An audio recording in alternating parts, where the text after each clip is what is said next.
같이 기도하겠습니다. 하나님 아버지 감사합니다.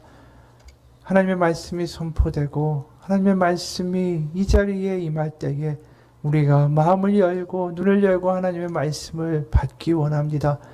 전하는 자나 듣는 자나 한 영 가운데 하나님의 말씀을 깨달아 그 말씀이 우리 심령 가운데 뿌리 내리고 그것이 믿어질 때 능력이 되고 소망이 되고 그래서 우리의 삶을 바꾸는 놀라운 결과를 가져올 수 있게 하여 주옵소서.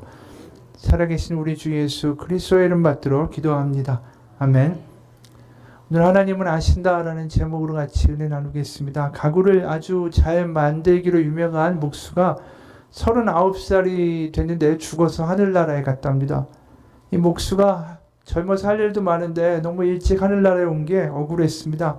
그래서 천국 문 앞에 있는 천사에게 따졌습니다. 한참 일할 젊은 나이에 부르시면 어떡합니까? 나는 어려서 고아가 됐습니다. 자수성가해서 이제 살만하게 됐는데 이렇게 부르시면 어떻게 합니까? 39살에 이곳에 온 게 너무 억울합니다. 이 천사가 가만히 듣고 있다가 장부를 들춰봤습니다. 그리고는 이렇게 말했습니다. 지금 39살밖에 안 되었다고 말했소? 당신은 새롭게 가구를 만들 때마다 당신이 일한 시간을 불려서 돈을 청구했죠. 3일 일하고 10일 일했다고 거짓말했죠. 5일 일하고 20일 일한 것이라고 속였지요. 그리고 깎아주는 척 잘해주는 척 하지 않았소. 그 시간들을 계산해 보니까 벌써 100살이 훨씬 넘었소. 살 만큼 살았으니 세상으로 돌아갈 생각은 마시오. 지어낸 이야기지만 마음에 찔리는 이야기이기도 합니다. 하나님이 다 알고 계시고 우리의 모든 하는 행동들, 말을 다 보신다. 그러면 어떤 생각이 드세요? 우리는 스스로 좀 괜찮은 사람이다라고 여기지만 우리가 아무 생각 없이 그냥 무의식적으로 하는 거짓말이나 행동들이 얼마나 많을까요? 누군가 24시간 늘 우리를 찍고 있다면 우리가 정말 아무 문제 없이 잘 하고 있다라고 말할 수 있는 사람들이 얼마나 될까? 하나님이 다 아시는데 다 아신 하나님 앞에서 죄인 아닌 사람은 아무도 없습니다. 그러나 동시에 여러분 우리가 생각해 볼 건 하나님이 다 아신다라는 것만큼 복음도 없어요. 우리가 연약하고 실수도 많고 허물도 많은 인생들입니다. 하지만 동시에 우리가 세상에 무거운 짐을 지고 살아가는 존재들이죠. 주님이 나의 어려움과 나의 상황과 나의 눈물을 다 아신다. 그것만큼 큰 위로는 없습니다. 오늘 본문을 보게 되면 과부 한 사람이 등장을 해요. 과부는 그 당시에 사회 맨 밑바닥에 처한 사람이고 눈물이 가득한 인생이죠. 이 남성 위주의 그 당시 사회에서 남편이 없다, 가족이 없다. 이거는 그 세상의 비바람을 막아줄 수 있는 그 누구도 없고 경제적인 생활을 영위해 나갈 근간이 없다라는 걸 의미합니다. 왜냐하면 그 당시에 모든 재산은 남자한테만 상속이 됐어요. 그래서 과부인 경우에 아들이라도 있으면 재산이라도 가질 수가 있는데 오늘 과부는 가난하다라고 이야기해요. 그걸 보면 아마 남편도 없고 아들도 없었겠죠. 그래서 이 과부가 지금 헌금으로 얼마를 넣냐 하면 한 고들한테 2렙돈을 헌금함에 넣습니다. 그게 생활비 전부라고 말을 해요. 이 렙돈이라는 것이 그 당시 화폐 단위 중에서 가장 적은 단위였습니다. 그러니까 적다 보니까 그 만드는 재질도 구리였어요. 2렙돈은 지금의 화폐 가치로 따지면 한 1,000원 정도밖에 되지 않은 아주 적은 금액인데 그게 생활비의 전부라고 말을 합니다. 그 적은 금액으로 생활을 해야 된다는 게 얼마나 처참한 거예요. 그 당시에 다 그렇게 못 살았나? 그렇진 않죠. 왜냐하면 그 당시에 성인 남자가 하루 일을 하게 되면 한 데나리온을 받아요. 근데 이 금액의 64분의 1밖에 안 되는 아주 적은 금액으로 생활을 해야 된다. 그 당시에서 얼마나 끔찍한 밑바닥이었는지를 보여주는 거죠. 그러니까 아무도 이 여인을 써주려고도 하지 않고 돌봐주려고도 하지 않는 겁니다.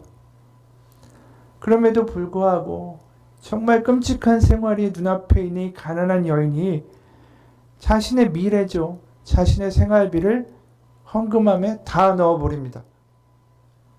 도대체 이 과부에게 어떤 믿음이 있었기에 이런 일을 할 수 있었을까? 그 질문에 답을 얻기 위해서는 우리가 구약 성경, 그러니까 예수님 당시에 이스라엘 사람들이 믿고 있던 그 율법에 대해서 살펴볼 필요가 있습니다.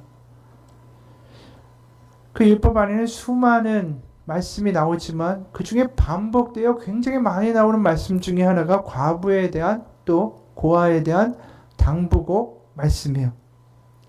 그 몇 가지만을 소개를 하면 신명기 14장 28절 29절을 보면 이렇습니다. 매 3년 끝에 그의 소산의 10분의 1을 다 내어 내 성읍에 저축하여 너희 중에 분깃이나 기업이 없는 레위인과 내 성 중에 거류하는 객과 및 고아와 과부들이 와서 먹고 배부르게 하라.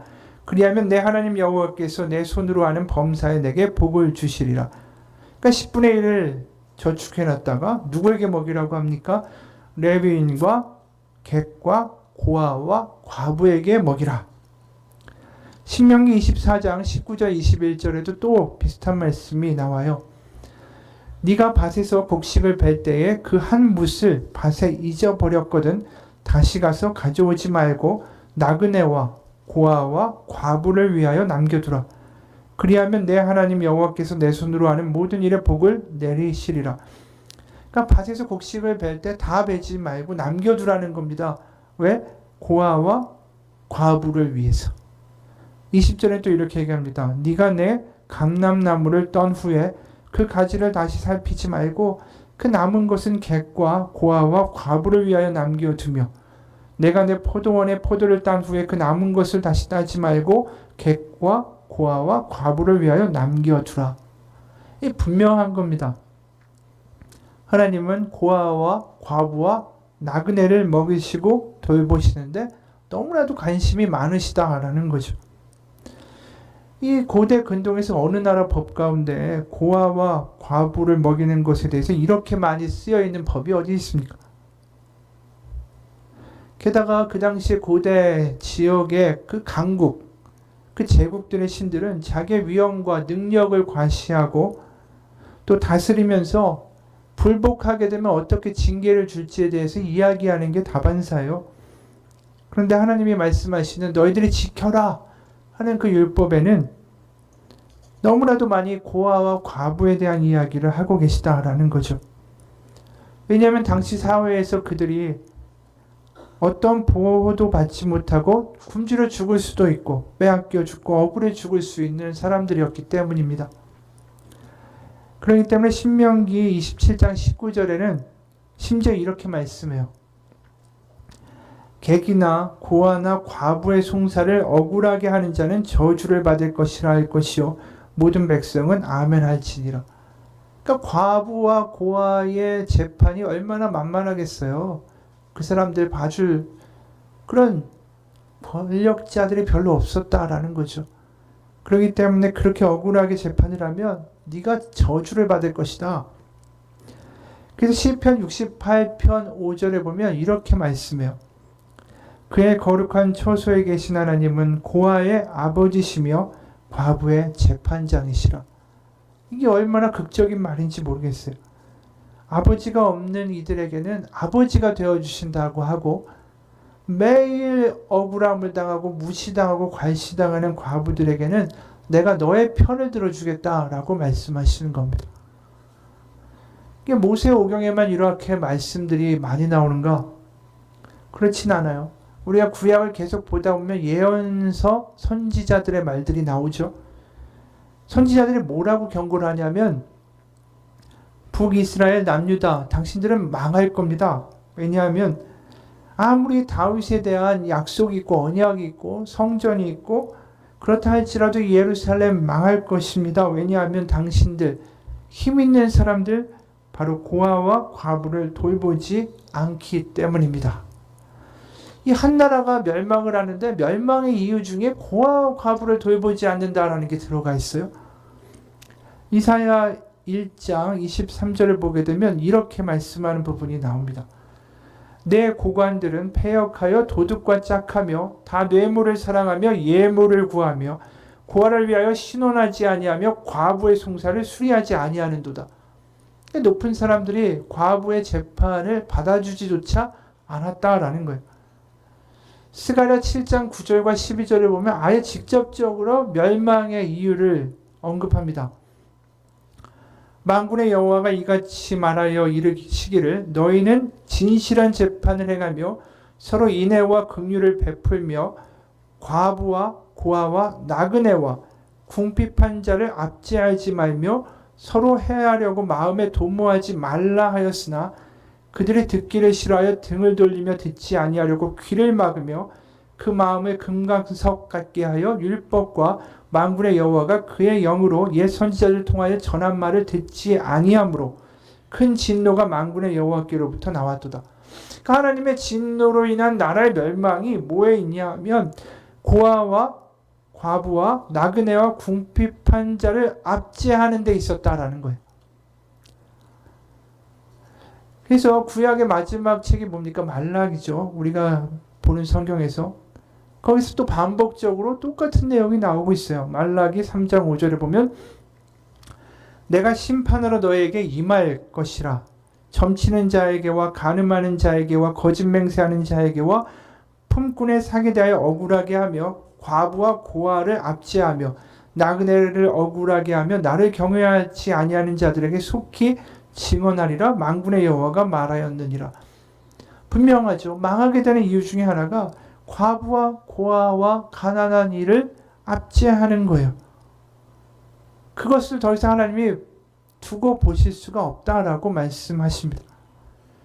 근데 오늘 본문 읽은 이 과부의 대목 바로 앞에 어떤 말씀이 등장하냐면 같은 맥락의 말씀이 등장해요. 마가복음 12장 38절에서 40절 오늘 우리가 읽은 본문의 바로 앞입니다. 거기 이렇게 말씀합니다. 예수께서 가르치실 때에 이르시되 긴 옷을 입고 다니는 것과 시장에서 문안받는 것과 회당의 높은 자리와 잔치의 윗자리를 원하는 서기관들을 삼가라. 그들은 과부의 가사를 삼키며 외식으로 길게 기도하는 자니 그 받는 판결이 더욱 중하리라 하시니라. 여기에 나오죠. 과부의 가산을 삼킨다. 그 당시에 서기관이라고 그러면 지도층입니다. 바로 지도층들이 하는 일이 뭐냐 하면 과부를 수탈하는 일이다 라고 예수님이 지적을 하시는 거예요. 율법에서 그렇게 이야기를 하고 예언자가 피를 토하면서 이야기했던 그 일이 다시 벌어지고 있는 거예요. 비극이죠. 이스라엘이 변한 게 하나도 없는 겁니다. 그 가운데 오늘 과부가 바로 율법의 총본산이고 거룩하다 일컫는 성전에 등장해요. 그럼 오늘 원래 이야기로 돌아가 보죠. 이 과부는 도대체 어떤 믿음이 있길래 자신의 생활비를 다 헌금할 수가 있었을까? 게다가 서기관을 비롯해서 온갖 위정자들과 권력자, 지도자들은 과부의 재판 따위는 들어주려고 하지도 않고 그 과부들이 가진 재산과 가진 것들을 어떻게든 빼앗을까? 그렇게 노리고 있는 사회에서 그렇게 하고 있다는 겁니다. 여러분, 이거 분명하게 우리가 보게 되면 뭘 알게 되냐면 이스라엘에서 율법을 그 양피지에다가 한 글자 한 글자 옮겨 적던 사람들이 서기관이에요. 말씀을 너무나도 잘 알던 그들도 하나님의 말씀을 진정으로 믿지 않는데 하나님의 말씀을 진정으로 믿고 있는 사람이 누구였냐면 이 과부라는 거예요. 왜냐하면 서기관들도 매일 율법을 적으면서도 그 말씀이 그 경고가 그냥 글자일 뿐이지 그게 하나님의 살아계신 음성으로 들리지 않았다라는 거죠. 그러나 그 과부의 마음에는 분명하게 들리는 소리가 있어요. 뭐냐 하면 그의 거룩한 처소에 계신 하나님은 고아의 아버지시며 과부의 재판장이시라. 바로 하나님이 나의 재판장이시다. 그 말씀을 믿어요. 바로 하나님이 자신의 재판장이시고 자신을 바라보시고 이 모든 상황을 하나님께서 알고 계시다라는 믿음이 있는 거예요. 여러분, 다른 게 아니에요. 하나님이 알고 계신다. 하나님이 다 보고 계신다. 하나님이 나의 모든 상황을 아신다. 이거보다 더 큰 믿음이 없어요. 이거보다 더 큰 용기가 없습니다. 하나님이 아시니까 과부는 그 생활비 전부를 다 헌금통에 넣을 수 있었던 거예요. 절망의 상황이고 걱정의 상황이고 절벽에 매달린 것 같은 상황 속에서 그녀는 자신의 행동을 통해서 외치는 겁니다. 세상에. 하나님은 다 보고 계시고 하나님은 다 알고 계신다. 그게 그녀의 행동에 들어있는 선포예요. 예수전도단에 프로이드 맥클랑이라는 목사님이 있습니다. 이분이 이 매춘 사업이 합법적인 네덜란드의 암스테르담의 그 창녀촌에서 목회를 했어요. 그분이 창녀촌에서 그들의 친구가 되고 복음을 전하는 가운데 많은 창녀들과 그 매춘 사업에 종사하던 많은 사람들이 하나님 품으로 돌아왔습니다. 이 놀라운 사역의 결과와 열매를 보고 여러 선교단체에서 이곳을 방문하러 오게 됐습니다. 근데 이 목사님이 이 방문하는 사람들이 자신이 이제 창녀들과 격이 없이 인사 나누고 친구로 지내는 것을 보고 어떻게 생각할까라는 걱정이 들었다라는 거예요. 그런데 마음에 이런 생각이 들었습니다. 내가 손님들이 있는 것 때문에 내 이름을 부르고 다가오는 이들을 어떻게 모른 척할 수가 있을까? 그렇게 한다면 그동안 친밀하게 내가 했던 행동은 다 가식이 아니었던가? 그래서 목사님이 뒤에서 사람들이 어떻게 보든 말든 상관없이 그냥 늘 하던 대로 해야 되겠다라고 마음을 먹었어요. 마침 그 선교단체에서 방문하던 날이 날씨가 너무 좋아서 창녀들이 다 바깥에 나와 앉아 있었습니다. 거의 옷을 입지 않은 벌거벗은 수준의 창녀들이 평소처럼 목사님을 친구처럼 대하고 격이 없이 인사를 나눴습니다. 그리고 이제 몇 년이 흘렀어요. 이 맥클란 목사님이 미국의 어느 선교 집회에 말씀을 전하기 위해서 갔습니다. 근데 예전에 그 선교단체에서 방문했던 한 분이 이 목사님을 찾아왔어요. 그러면서 갑자기 눈물을 흘리면서 고백하기 시작했습니다. 그때 목사님이 우리를 창녀촌으로 데리고 다닐 때 내 눈에는 그저 창녀들만이 보였습니다. 그리고 포주들, 마약 중독자들이 보였습니다. 그런데 목사님이 집으로 가는 길에 이웃에 살던 창녀 두 소녀에게 이름을 부르며 인사할 때 나는 아직도 그들의 이름을 기억합니다. 소냐와 엘사였죠. 목사님이 그들의 이름을 불러주었을 때 비로소 저에게는 그들이 창녀가 아니라 사람으로 보였습니다. 그때 경험은 저에게 엄청난 충격이었습니다. 그날 사건은 이후 저의 삶에 엄청난 변화를 가져다 주었습니다. 왜 이런 일이 벌어질까? 어떻게 수많은 창녀들과 매춘 사업에 종사하는 사람들이 이 하나님 품으로 돌아올 수 있었을까? 이유는 한 가지예요. 이 목사님이 보여주고 행한 것 다른 게 아닙니다. 하나님이 너를 아신다. 하나님이 너의 이름을 아신다. 그거 하나예요. 그것이 예수님이 이 땅에서 하신 일이기도 합니다. 매국노인 세리들과 그 당시 부정하다 더럽다라고 여겨지는 창녀들을 부르시고 식탁에 앉아서 같이 식사하시면서 그들의 이름을 불러주시고 내 형제고 내 누이라고 말씀하신 겁니다. 바로 하나님이 나를 저버리시고 하나님이 나를 저주하시고 하나님이 나를 징계하시는 게 아니라 하나님이 나를 아시고 나의 이름을 아신다. 그거 하나가 그 사람들의 인생을 바꾸고 다시 하나님께 돌아오게 하는 놀라운 역사를 행하게 한 것입니다. 오늘 본문에도 보게 되면 하나님이 바로 우리를 또 이 과부를 아신다라는 증거가 되는 단어가 등장해요.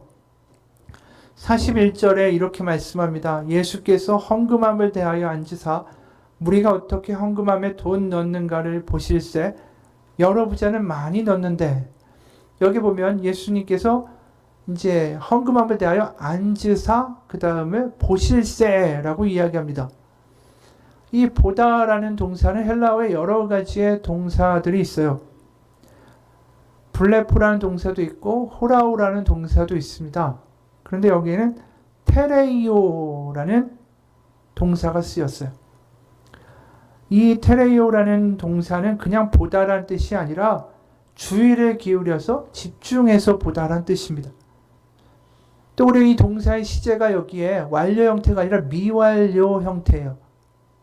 그 얘기는 뭐냐면 과거부터 계속 그렇게 하고 있는 행동이 아직도 안 끝났다라는 걸 의미하는 겁니다.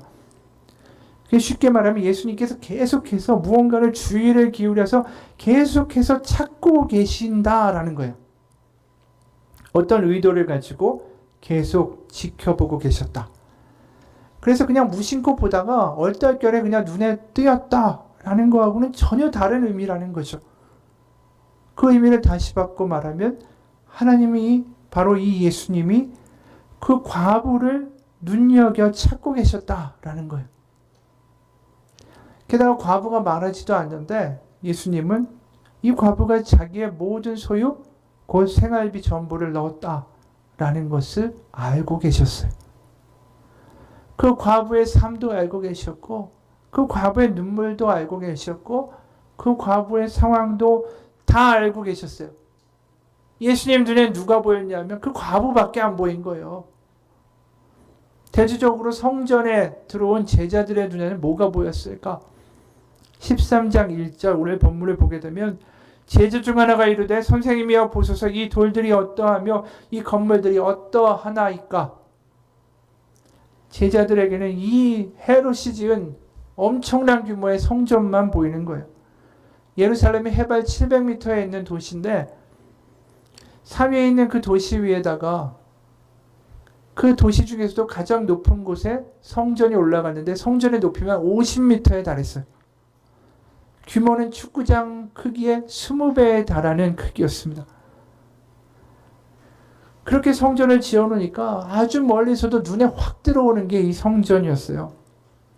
그 규모를 짐작할 수 있는 게 석회석, 베이지색 석회석을 가져다가 깎아서 그 큰 돌 하나 지금 발견되는 게 길이가 15m, 높이가 3m, 두께가 5m, 무게가 600톤이 나가는 거예요. 그러니까 어마어마한 돌을 가지고 성전을 지어 놓은 겁니다. 게다가 이 성전 지붕을 금하고 은으로 장식했어요. 그러니까 번쩍번쩍 거리는 거죠. 그 당시 높은 건물이 흔합니까? 거의 볼 수도 없는데. 그러니까 이 촌뜨기들이고 어부들이고 갈릴리에서 온 이 사람들이 성전을 보면 입이 딱 벌어지는 거예요. 그들에게는 이 건물만 보이는 거죠. 다른 건 보이지도 않는데 예수님의 눈에는 뭐만 보이냐면 이 과부만 보이는 거예요. 아니 과부만을 찾고 계신 거죠. 부자도 아닙니다. 서기관도 아니고 제사장들도 아니에요. 그 많은 사람들 가운데 하나님의 아들 예수 그리스도가 찾는 한 사람 과부였어요. 왜 그럴까? 하나님은 아시기 때문에 그래요. 이 과부의 모든 눈물과 아픔과 억울함과 동시에 이 과부의 신앙까지도 다 알고 계시기 때문입니다. 과부의 믿음, 하나님은 아신다라는 이 믿음이 절대로 헛된 것이 아니다라는 것을 오늘 본문에서 보여줍니다. 과부는 하나님이 다 아신다라는 믿음 하나로 전부를 내드렸고 예수님은 그 수많은 사람 중에서 그 과부만을 찾고 계셨어요. 고린도전서에도 이런 말씀이 나와요. 1장 26절과 27절을 보면 형제들아 너희를 부르심을 보라 육체를 따라 지혜로운 자가 많지 아니하며 능한 자가 많지 아니하며 문벌 좋은 자가 많지 아니하도다.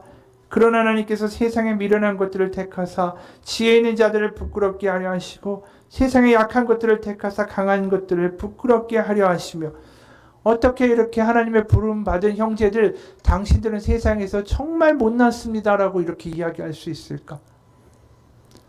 그런 담대함, 우리 하나님 부르셨는데 못난 사람들입니다라고 이야기할 수 있는 용기는 어디서 나올까? 오직 한 가지, 하나님이 다 알고 계시다. 그리고 하나님이 우리를 돌보신다. 그거 하나뿐입니다. 하나님은 다 알고 계세요. 하나님은 나의 상황을 알고 계세요. 내가 하나님 내 상황 모르십니다.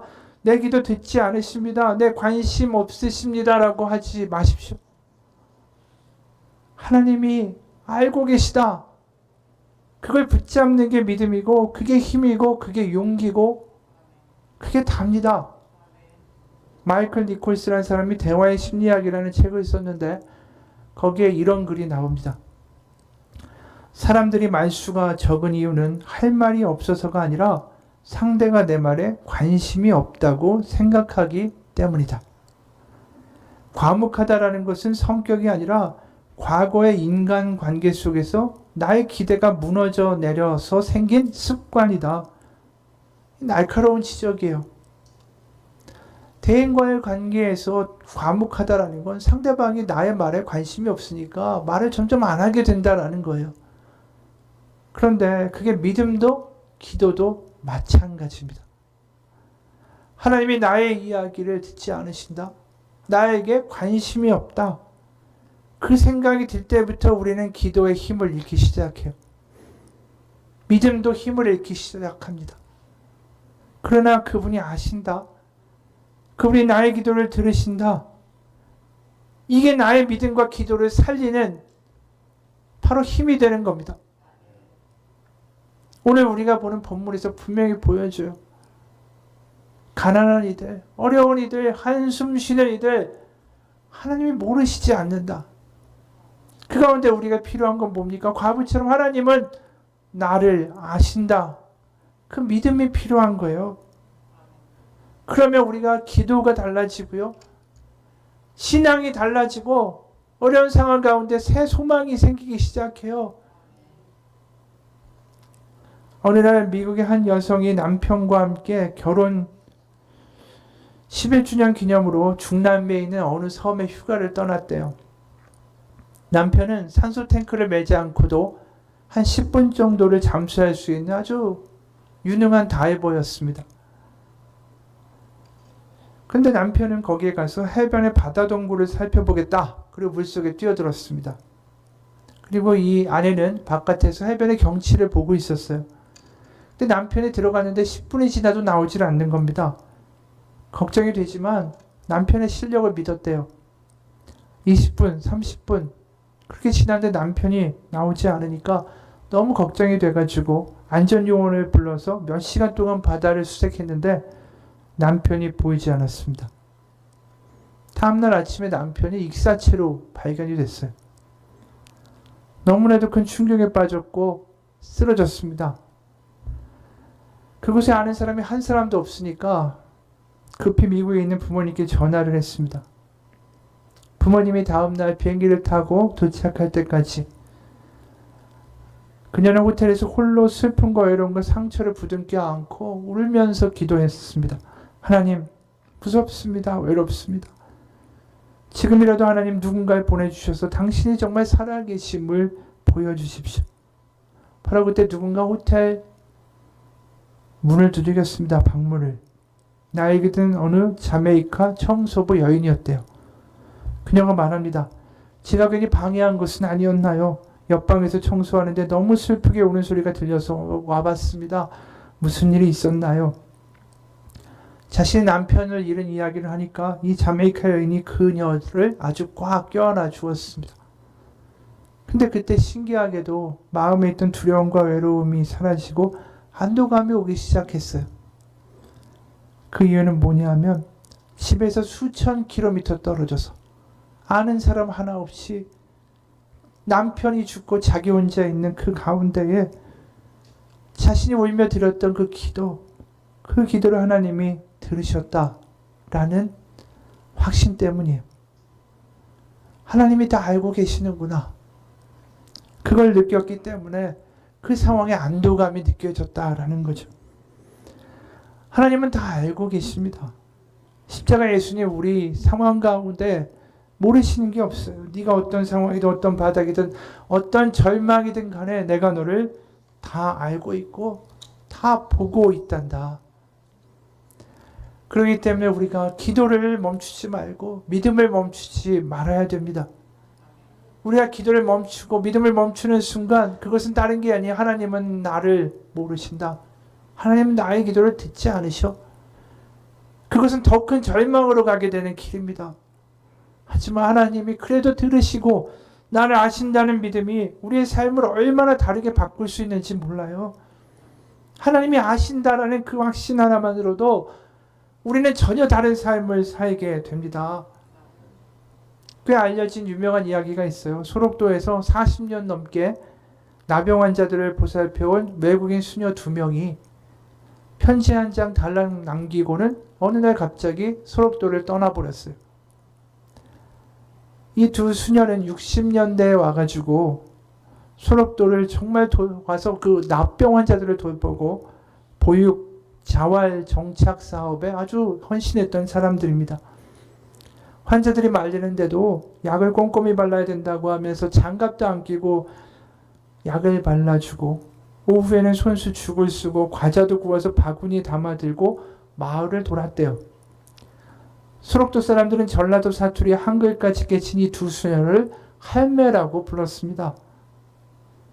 그러다 보니까 여기저기서 상을 주겠다라고 많은 이야기가 나왔어요. 인터뷰도 하자. 근데 다 거부했습니다. 오스트리아 정부에서는 훈장을 주겠다. 근데 안 받겠다고 하니까 대사가 소록도까지 와가지고 간신히 건네주고 갔습니다. 이분들은 병원 측이 마련한 환갑잔치마저 기도하러 간다 라고 하면서 피했습니다. 이 두 수녀는 본국 수녀회가 보내오는 생활비를 또 환자들의 우유와 간식비 그리고 성한 몸이 되어 나가는 사람들의 이 노자로 나눠줬대요. 그래서 정작 두 수녀의 귀향길에는 소록도에 올 때 가져왔던 해진 가방 한 개만 들려 있었다라고 합니다. 이 두 수녀가 누구에게 알려질까봐 요란한 송별식이 될까봐 조용히 떠났는데 소록도를 떠나는 날 멀리 멀어지는 섬을 보면서 하염없이 눈물을 흘리며 울었다라고 했습니다.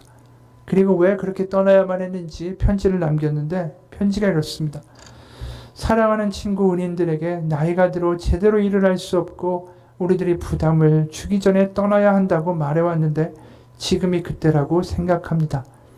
또 외국인으로서 큰 사랑과 존경을 받아 감사하며 저희들의 부족함으로 마음 아프게 해드렸던 모든 일에 대해 용서를 빕니다. 나중에 한국 기자가 이 오스트리아를 찾아가니까 그 중에 한 수녀님을 만났는데 수도원의 조그만 방에서 살면서 소록도가 그리워서 방을 온통 한국의 장식품으로 꾸며놓고 오늘도 소록도의 꿈을 꾼다 라고 말을 했습니다. 그분의 방문 앞에는 이런 한국말로 쓰연 하나의 패가 있었어요. 선하고 겸손한 사람이 되자. 그러면서 이렇게 말합니다. 지금도 우리 집, 우리 병원이 다 생각나요. 바다는 얼마나 푸르고 아름다운지. 하지만 괜찮아요. 마음은 소록도에 두고 왔으니까요. 여러분 어떻게 이렇게 할 수 있었을까? 이분들은 자신들의 고생했던 과거와 희생을 알아봐주고 축하해주고 상 주겠다. 다 거부해요. 그리고 노곤했던 43년의 세월을 뒤로 한 채 남겨진 사람들한테 부담이 될까봐 그렇게 낡은 가방 하나만 가지고 편지 한 장 남기고 새벽에 떠나갔습니다. 늙어 병이 들어서 자신들이 이제 부담이 될까봐 새벽에 남몰래 고향 같은 소록도를 떠나간다는 것이 쉬운 일일까? 어떻게 그럴 수가 있을까? 이유는 딱 한 개뿐입니다. 뭐냐 하면 자신들의 삶을 하나님이 다 아시니까. 하나님이 다 보셨으니까 그걸 믿기 때문에 가슴 깊숙이 그것이 믿어지기 때문에 그렇게 할 수 있는 거예요. 하나님이 다 아시니까 사람들이 몰라줘도 상관이 없는 겁니다. 여러분, 우리가 사는 삶이 달라지는 유일한 길은 하나님이 다 아신다라는 믿음입니다.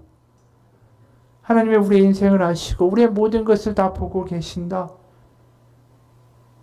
그게 믿음의 시작이고 마지막이고 전부예요. 우리가 이제 영상 하나를 볼 텐데 여기에는 딸의 죽음을 겪은 한 여자분의 이야기가 나옵니다. 저희 딸은 믿음이 참 좋았어요. 이제 저 같은 사람한테 어떻게 그런 딸을 주셨는지 저는 이렇게 세상에서 좀 잘 나가보고 그러려고 공부도 하고 글도 써보고 이렇게 했는데 저희 딸은 교회를 너무 열심히 다녔어요. 이제 한 번은 교회를 이제 같이 가자고 같이 교회를 갔더니 무릎을 꿇고 막 기도를 하는 거예요. 왜 이렇게 무릎을 꿇고 기도하냐 그랬더니 엄마 기도를 한다 그러더라고요. 내 기도할 게 뭐가 있냐고 엄마가 좀 믿음도 갖고 이제 기도하는 엄마였으면 좋겠다고 얘기를 하더라고요. 기도가 반복해주니 저는 이제 제가 이제 되게 자랑스러운 엄마라고 생각을 했어요. 그런데 저희 딸이 이제 27살 때 암이 생겼어요. 이제 2년 동안 굉장히 많이 아프다가 하늘나라를 가게 됐죠. 병원에 입원했을 때 오늘 밤을 잘 못 넘길 것 같다는 저한테 말씀을 하셨어요. 밤에 보고 있는데 육신을 가진 엄마였기 때문에 나도 모르게 졸았어요. 너무 깜짝 놀랐어요. 어떻게 내 딸은 지금 죽어가고 있는데 엄마란 사람이 이렇게 졸 수가 있나. 너무 나 자신한테 좀 화가 나고 그랬어요. 근데 정신을 차리려고 하는데 또 졸라는 거예요. 근데 그때 나도 모르게 누가 나를 이렇게 흔들어서 이렇게 말을 하는 것 같더라고요. 시편 121편을 읽어보라고 하는 것 같았어요. 읽어볼 겨를이 없었죠. 그 다음날 이제 그 아이는 이제 하늘나라를 갔는데 나중에 시편 120편을 읽어보니까 너의 도움은 어디서 올까 그러면서 하나님은 졸지도 주무시지도 않으신다 그러고 너의 영혼을 지켜주시고 너의 출입을 지금부터 영원히 이제 지켜주신다고. 그때 그 성령님이 나한테도 시편 121편을 읽으라고 하셨지만 저희 딸한테도 말씀하지 않으셨을까. 그 아이는 졸고 있는 엄마를 엄마의 손을 놓고 졸지도 주무시지도 않는 주님의 손을 잡고 하늘나라 가지 않았을까 그런 생각을 하면서 걔가 하늘나라 갔고 걔의 영혼을 주님이 함께 하시겠구나라는 확신이 생기더라고요. 그때 주님이 저한테 주셨던 마음이 이 땅에 너무 많은 나의 자녀들이 죽어가고 있어. 죽어가는 아이를 쳐다보며 기도하는 그 엄마의 아버지의 마음을 알잖아. 네가 이제부터 나 대신 저 아이들을 위해서 기도해 줄 수 있겠니? 라고 죽어가는 영혼들에 대한 하나님의 마음 그때 이렇게 알게 하신 것 같아요. 예, 이 간증을 보면서 이런 생각을 할 수 있습니다. 세상에서 보면 27밖에 안 된 딸을 잃고 어떻게 저렇게 살아갈 수 있는가. 근데 하나님이 이 죽어가는 딸 옆에서 절망하고 무능하고 그런 엄마에게 시편 121편의 말씀을 주셨어요. 그 말씀이 그 엄마를 다시 살아가게 하고 세상 가운데에 다른 아이들을 품을 수 있게 했습니다. 그건 뭡니까? 하나님이 다 알고 계시다라는 거예요. 네가 잃은 딸을 잃은 슬픔도 알고 계시고 네가 그 가운데 당황해하고 슬퍼하고 절망하는 것도 알고 계시고 그 하나님이 다 알고 계시다라는 상황이 믿어지니까 소망이 생기고 거기서부터 다른 일을 할 수 있게 되는 거예요. 왜냐하면 다시 천국 가서 만날 거니까. 우리에게 믿음은 다른 게 아닙니다. 하나님이 다 알고 계신다라는 거예요. 하나님이 아시기에 오늘 하루도 다시 살아갈 수 있는 힘이 생기는 겁니다. 하나님이 다 아시기에 절망 속에서도 다시 일어날 수 있는 힘이 생기는 거예요. 하나님이 다 아시기에 세상에 몰라주고 세상이 무시해도 믿음을 지켜갈 수 있는 용기가 생기는 겁니다. 하나님이 다 아시기에 나는 포기할 수가 없습니다. 하나님이 다 아시기에 우리는 다시 기도할 수 있습니다. 같이 기도하겠습니다. 하나님 아버지, 하나님은 다 알고 계시고 다 듣고 계시고 지금 우리가 예배하는 이 자리에 우리를 보고 계심을 믿습니다. 바로 그 믿음 가운데 다시 한번 용기 내어 살기 원합니다. 하나님이 듣고 계신다. 하나님이 나의 고통과 어려움과 질고를 알고 계신다. 그 믿음 가지고 다시 시작하기 원합니다. 아무리 깜깜한 어둠이라도 한 줄기 빛이 있으면 그 어둠 속을 벗어날 수 있습니다. 빛이 있는 곳에 출구가 있기 때문입니다. 하나님은 우리의 빛입니다. 세상의 어둠을 이야기할 때 우리는 한 줄기 빛을 바라보며 이 어둠 속을 걸어가기 원합니다. 하나님이 알고 계시고 하나님이 나의 기도를 들으시고 하나님이 나를 보고 계십니다. 이제 주저앉아 있는 것이 아니라 다시 일어나서 한 줄기 빛을 따라 일어서는 믿음의 사람이 되게 하시고 이 상황 가운데 주저앉아 포기하고 망가지는 삶이 아니라 하나님은 살아계시고 나의 기도를 들으신다는 믿음 가운데 다시 한번 일어서는 우리의 삶이 되게 도와 주시옵소서. 이 시간 다시 결단하오니 하나님 다시 한번 믿음에 힘을 내게 하시고 기도에 힘을 내게 하시고 내가 아는 기도를 들으시는 하나님, 나의 모든 것들을 아는 하나님을 믿으며 살아갈 수 있도록 우리 가운데 성령으로 부어 주시옵소서. 살아계신 우리 주 예수 그리스도의 이름 받들어 기도합니다. 아멘. 우리 같이